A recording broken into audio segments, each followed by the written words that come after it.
Hello food lovers, welcome to our channel.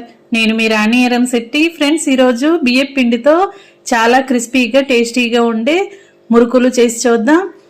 చాలా tasty recipe అండి. అన్నీ కూడా మన ఇంట్లో ఉన్న ఇంగ్రీడియంట్స్తోనే చేసుకోవచ్చు. మురుకులు అనేవి అనేక రకాలుగా మనం కుక్ చేస్తూ ఉంటాం కదా.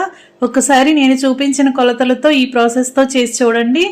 చాలా క్రిస్పీగా టేస్టీగా ఉంటాయి. పెద్ద వయసు వారు కూడా చాలా ఈజీగా నోట్లో వేసుకుంటే స్మూత్గా తినగలిగేలా ఉంటాయి. ఆ ప్రాసెస్ అంతా ఛానల్లోకి వెళ్ళి వీడియోలోకి వెళ్ళి క్లియర్గా చూడండి. ఇంగ్రీడియంట్స్ అన్నీ క్లారిటీగా తెలుస్తాయి. అలాగే ఛానల్ని ఫస్ట్ టైం వాచ్ చేసిన వారు సబ్స్క్రైబ్ చేసుకుని పక్కనే ఉన్న బెల్ బటన్ క్లిక్ చేయండి. నేను పెట్టబోయే రెసిపీస్ అన్నీ మీ ఫోన్కి నోటిఫికేషన్కి వస్తాయి. ఈ లింక్ అనేది రిలేటెడ్ వీడియోలో కూడా ఉంటుంది. రెసిపీకి సంబంధించిన లింక్ అనేది ఉంటుంది. ఓపెన్ చేసి చూడండి. మరొక రెసిపీతో మళ్ళీ కలుద్దాం. Thanks for watching. నేను మీ రాణి ఎరం